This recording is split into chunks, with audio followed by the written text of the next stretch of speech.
A gente está de volta com uma notícia que chamou a atenção na última terça-feira. Motoristas e moradores do Vale dos Sinos enfrentaram a presença de búfalos, isso mesmo, circulando na RS 239 e nas ruas próximas. Houve acidentes por causa dos animais e até sacrifício de 2 búfalos que foram atingidos por automóveis. Os outros foram encaminhados para um lar provisório em uma fazenda na cidade de Portão, a 40 quilômetros de Porto Alegre. A pergunta é como os búfalos foram parar ali e se há criação dessa espécie na região. Búfalos são criados em todo o Rio Grande do Sul, em especial na metade sul, onde a pecuária é mais forte. A Cooperativa Sul-Rio-Grandense de Bubalinocultores estima um rebanho de 60 mil animais e 1.000 criadores no estado. Os búfalos são de origem asiática e normalmente associados a um comportamento agressivo, mas quando bem manejados são dóceis, têm carne saborosa com um sabor próximo da bovina e menos colesterol. Também produzem leite que dá origem a queijos especiais como a tradicional mussarela de búfala.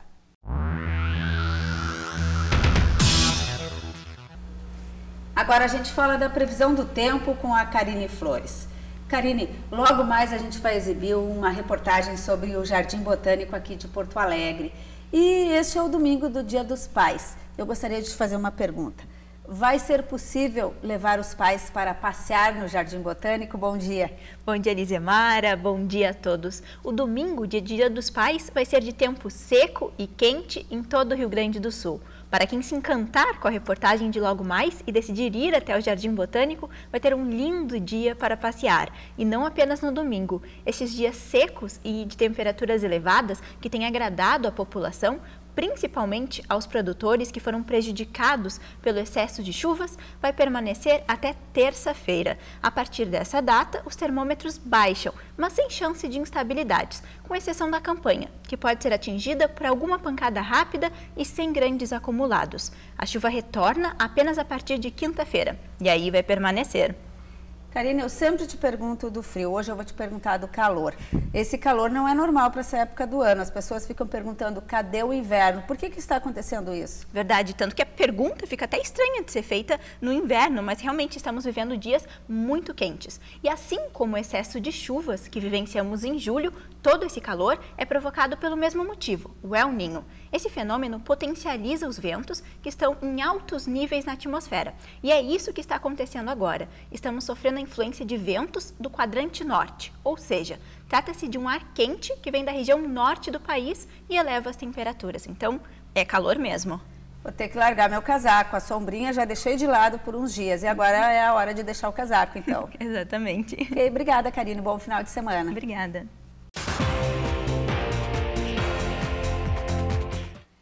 Sucessão familiar no campo. A gente vai conversar sobre esse assunto com o professor e economista Lucildo Allert. Ele que coordenou uma pesquisa no passado mostrando que a maioria das famílias não pensa nisso. 45% delas não haviam pensado. E quem havia pensado não pensava em colocar a filha mulher como sucessora. Isso foi no Vale do Taquari, esse trabalho. A gente quer saber como é que vai evoluindo com toda a modernidade de agora. A gente sabe que a tecnologia vem chegando ao campo. Eu fiz uma pergunta, eu quero dividir agora com os nossos telespectadores. Por que os pais pensam que as mulheres podem ocupar menos essa posição na sucessão no meio rural do que os homens? Bom dia.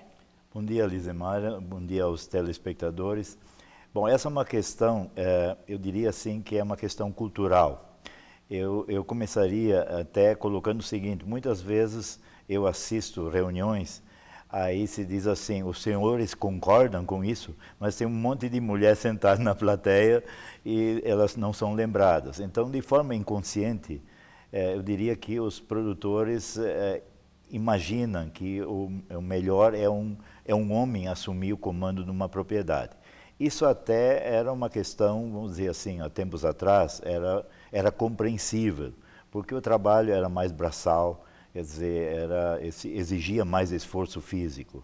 Mas na atualidade, o mundo modernizado com as tecnologias que hoje tem no campo, quer dizer, trator, que se tem hoje já com ar-condicionado, inclusive na nossa região estão vindo já robôs para fazer ordenha. Então, esse mundo tecnológico hoje não tem mais esse esforço físico. Então, é uma questão que precisa ser trabalhada, porque cultura não se muda assim de uma hora para outra. Então, é uma questão que tem que ser trabalhada para que as pessoas se deem conta, e a própria mulher também buscar o seu lugar ao sol, como ela vem fazendo em outras atividades. A gente sabe que hoje tem muitas mulheres já tocando propriedades. A gente acabou de mostrar uma reportagem sobre a Expo Inter, uma entrevista também sobre a participação dos animais, e muitos criadores que vêm trazer animais são mulheres que trazem os exemplares lá da propriedade. Isso ajuda, uma feira como essa, vir a família visitar, pode ajudar nessa mudança, professor? Com certeza, eu diria assim, todas as ações que se faz, por exemplo, eu trabalho com grupos de jovens, tentando fazer esse trabalho para conseguir inseri-los na propriedade rural. O primeiro grupo que se formou, como eu não comentei nada sobre isso, como deveria ser feito, eram só homens. E aí a gente colocou o seguinte, colocou uma regra, bom, esses grupos têm que ser formados também incluindo mulheres. E hoje nós já temos nesses grupos mulheres que assim terminaram esse trabalho e estão sendo preparadas para assumir a propriedade. E qual que é o principal desafio que o senhor encontra coordenando esses trabalhos, essas pesquisas? É a família começar a discutir o tema ou é ter alguém disposto a assumir? Eu diria assim, a questão principal é a família se dar conta disso, de que a propriedade precisa de alguém para continuar. Inclusive, isso é uma questão hoje, com os altos investimentos que estão acontecendo, que tem uma maturação de mais tempo, muitos produtores ficam nessa encruzilhada. Bom, chegam aos 60, 70 anos, bom, eu vou investir para quem? Afinal, eu já tenho uma certa idade e como é que eu vou investir? Então a gente vê essa questão que as pessoas estão se dando conta de que chega um determinado momento, precisa ter alguém para ter uma razão de continuidade. E isso, em muitas famílias, hoje ainda não existe esse pensamento. O trabalho dia a dia, e principalmente a gestão, estando só na cabeça, vamos dizer, do homem ou da mulher que é o líder, vamos dizer, na propriedade, a pessoa não se dá conta do tempo que está passando e esse assunto não é tratado. Então a gente trabalha, por exemplo, uma questão de começar a fazer reuniões, é uma coisa simples, pelo menos uma vez por mês, falar dos negócios, quer dizer, tem um negócio na propriedade. As pessoas não se dão conta disso e elas precisam que alguém diga isso para elas começarem a conversar com os filhos sobre negócios. Então esse é a questão cultural, eu diria que é um grande problema. E aí vem uma questão, para inserir o filho, ele precisa participar da gestão. Bom, como fazer uma gestão se não tem nenhuma anotação, se não tem nenhum controle, não tem nenhuma informação, só está na cabeça vamos dizer, do que manda na propriedade. Então, esse é um ponto que a gente trabalha inicialmente para preparar os filhos para que eles, que têm mais facilidade com o computador, que eles comecem a trazer a modernidade, vamos dizer, que existe, está disponível, aplicar isso na propriedade, ou seja, com o computador, colocando os dados, por exemplo, fazendo um fluxo de caixa, anotando as informações para fazer um controle de custos, e que se tenha resultado e começar a discutir isso. E qual é o momento ideal? Qual é a idade, por exemplo, que os filhos devem ter quando se inicia essa discussão na família? Eu diria a discussão ela deve começar o mais cedo possível.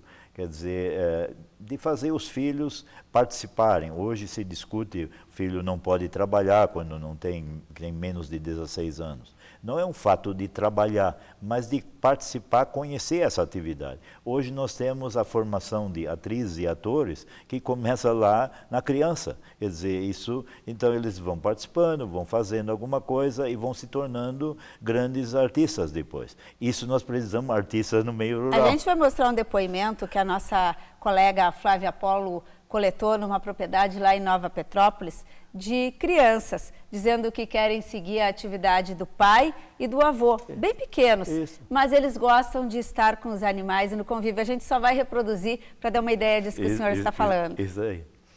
Eu gosto de ajudar meu avô a las vacas bastante. E eu tenho frango e eu gosto deles. E no meu avô não tem um animal que eu não gosto, todos eu gosto. Eu gosto de mexer nas vaquinhas e fazer carinho e ajudar o meu papai. Professor, como a gente acabou de ouvir aí, as crianças têm um gosto especial pela terra, pela atividade, pelos animais. Talvez esse convívio ali faça isso crescer ao longo dos anos e evoluir para uma sucessão bem conduzida. Exatamente, aí é o começo de tudo, quer dizer, essa criança participando, ela não necessariamente tem que trabalhar. Então eu diria assim, quando vai para a escola, quer dizer, começa a planejar, começa a dar algumas tarefas, algumas coisas, e principalmente uma tarefa que é fácil, é essa parte de usar o computador e fazer os registros. Isso é uma coisa que é muito mais fácil o filho fazer, que ele tem muito mais familiaridade com isso, do que o pai. Então, por ali dá para começar, e ele vai conhecendo com isso a realidade da propriedade. Eu vejo hoje no trabalho que a gente faz, já tem filhos que assumem essa questão do controle de gastos, quer dizer, vão sabendo, bom, nós não podemos comprar isso esse mês, porque não tem dinheiro, então eles vão faz o planejamento, então por aí eles vão começando a ver também como é esse negócio. Professor, e não tem sexo, põe o filho homem, a filha mulher, não tem o mais velho e o mais moço, põe todos nessa discussão. Todos na discussão e principalmente conhecer o projeto de cada um, quer dizer, dando oportunidade para todos na propriedade conhecerem a realidade e depois tem que então chegar a um consenso, vamos dizer, entre os demais filhos, quando, vamos dizer assim, chega aos 18 anos, quando então pode já ter uma noção do que efetivamente quer ser, e aí começar a decidir, bom, se a propriedade não comporta todos, bom, faça um planejamento, quem vai ficar, quem vai para outro lugar, e os pais podem ajudar a encaminhar todos eles. Mas é fundamental que os pais se esquecem de conversar com os filhos e saber o que eles afinal querem ser na vida. E também tem que levar em conta a vocação. Quase sempre tem um que gosta mais, quer ficar. Isso já é um primeiro passo. Então, envolvendo os filhos, fica mais fácil a tarefa dos pais, ver quem tem mais vocação, quem tem menos vocação. Então isso é fundamental de perceber isso e aí começar a preparar esse sucessor.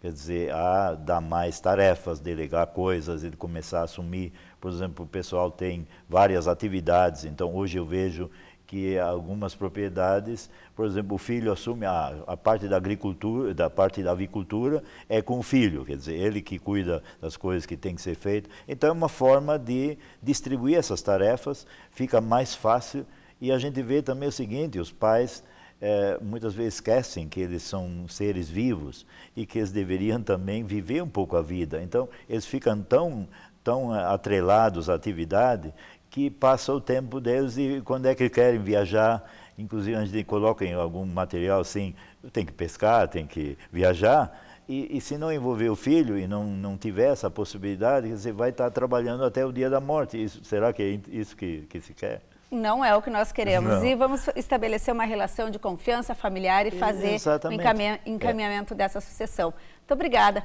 ao professor Lucildo Allert, que conversou conosco aqui sobre esse tema, que é um pouquinho difícil, com certeza, de a gente abordar em família, mas é necessário. Então vamos começar, todos nós sabemos a hora certa para fazer isso. E eu desejo que ela chegue na família de cada um que está nos assistindo. E agora a gente vai com uma dica para o domingo do Dia dos Pais. Quem sabe uma visita ao Jardim Botânico de Porto Alegre? Além do convívio em família, em um espaço arborizado e cheio de vida, é a oportunidade para ver de perto um dos 4 melhores jardins botânicos do Brasil. Uma ilha de natureza em meio a uma das maiores capitais do Brasil. São quase 40 hectares com milhares de árvores, plantas e flores. Os pássaros dão ainda mais vida à paisagem. Esta espécie é popularmente conhecida como Maria Faceira. Basta ver a animação da ave para entender o apelido. A animação também não falta para Juliana e Márcio, que escolheram os recantos do Jardim Botânico de Porto Alegre para o álbum de casamento, que será em setembro.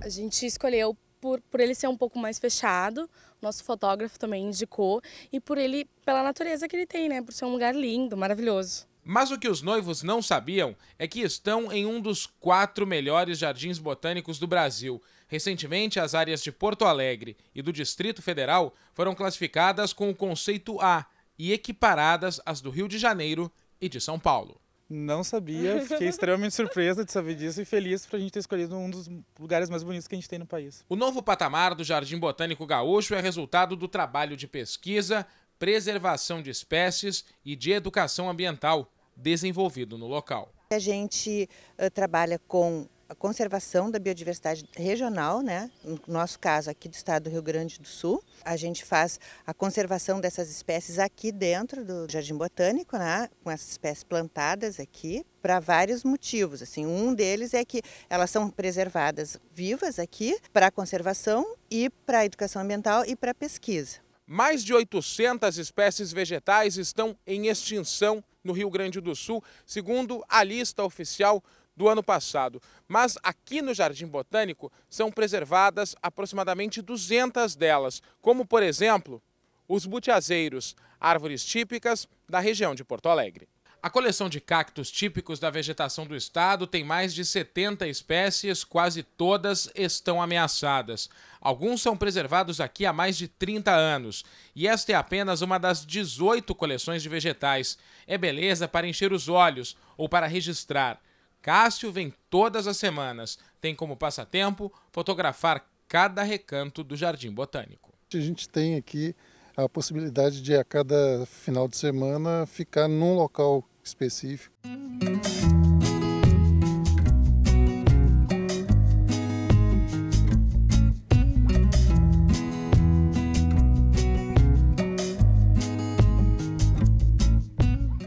Uma excelente dica, sem dúvida. Penso que muitos pais vão gostar de conhecer o Jardim Botânico aqui da capital. Então, aproveite o final de semana.